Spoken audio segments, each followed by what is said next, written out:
Hide them in the caves and cellars, but not one picture shall leave this island. So said Winston Churchill in 1940 as concerns increased about bombing raids and an invasion by the Nazis. Hello and welcome to Moments in History. I'm Linda Shenton, author, speaker, and history geek. While researching my stories, I unearthed tons of intriguing historical information that does not end up in my books. So I've created this channel to share those tidbits with you. Today, I'm going to share about the monumental task of moving Britain's art and cultural treasures out of the various galleries and museums located in London. 2 years prior, authorities had already met with museum directors to finalize meticulous plans to relocate Britain's permanent collection out of the city. They'd seen Austria and Czechoslovakia taken by the Germans and anticipated the Nazis' invasion of Poland. One suggestion quickly dismissed was to ship the treasures to Canada.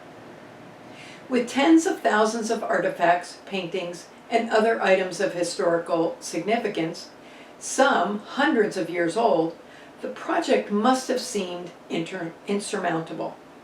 But undeterred, the English people rose to the occasion, many of whom had served during World War I. Moving the items risked damage, but not moving them was a bigger risk. However, much had to be done in preparation for the move. You can't just stick a painting in a crate and put it in the basement. Humidity does great damage. Therefore, specialized storage had to be created to house the artwork.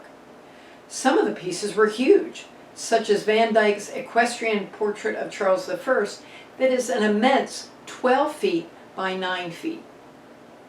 The British Museum used underground vaults, unused tube tunnels, and remote country estates. The Tate Gallery, that closed its doors on August 24, 1939 for the duration of the war, stored its collection in Muncaster Castle in Cumbria, Eastingham Hall, and the Helens in Gloucestershire, and the Aldwych and Piccadilly underground tube stations. A large painting by Stanley Spencer was too large to move safely, so a brick wall was built in front of it. These precautions proved worthwhile. 13 months later, on September 16, 1940, several offices, the roofing, and all of the glass in the building were destroyed when the gallery was hit. On December 19th of that same year, 2 incendiary bombs penetrated the roof and set fire to the floorboards in one of the galleries. Then, in May of 1941, a bomb landed in front of the building. The National Gallery chose Wales as the new home for its 2,000 paintings, scattering the items to the University of North Wales at Bangor, the National Library of Wales in Aberystwyth, Carnarvon Castle, Trosgood, Crosswood, and Penrhyn Castle. But the bulk of the collection was moved to a specially constructed, climate-controlled environment inside the Manod slate mine in Snowdonia, located in northern Wales, more than 225 miles from London. A working quarry since 1824, the location was impregnable. To quote one source, its excavations created a cavernous space at the heart of the mountain and was covered with hundreds of feet of slate and granite.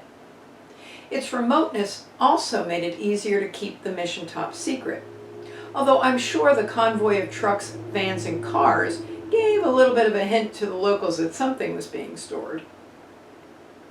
As mentioned earlier, cold, damp underground locations are not good for art. So 6 airtight, climate-controlled brick huts were built inside the mountain. Another source commented, the conditions in which they were stored at Manod were considerably better than those in which they were exhibited at the National Gallery before the war. And the evacuation taught staff a lot about preservation even after the war. After months of preparation, the day of the move finally arrived. The largest of the paintings had been packed in quote-unquote elephant cases, a term used for crates and packaging that is waterproof and dustproof. It's now a brand name for that very item. The smaller items were transported in postal vans and Cadbury chocolate delivery trucks. Upon arrival, the paintings and artifacts were loaded onto a narrow gauge railway that went directly to the doors of the brick huts through an airlock in sealed wagons.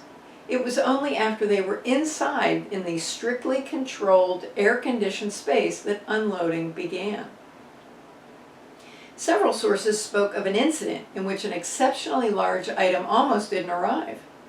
Because of its size, the truck was taller than the rest, and apparently there is a tight S-curve where the road passes under the arch of a railroad bridge. Not a good thing. One writer put it thus: "I liken it to trying to get a sofa around a corner in the stairs. There was enough height, but only if you could hit precisely the right angle.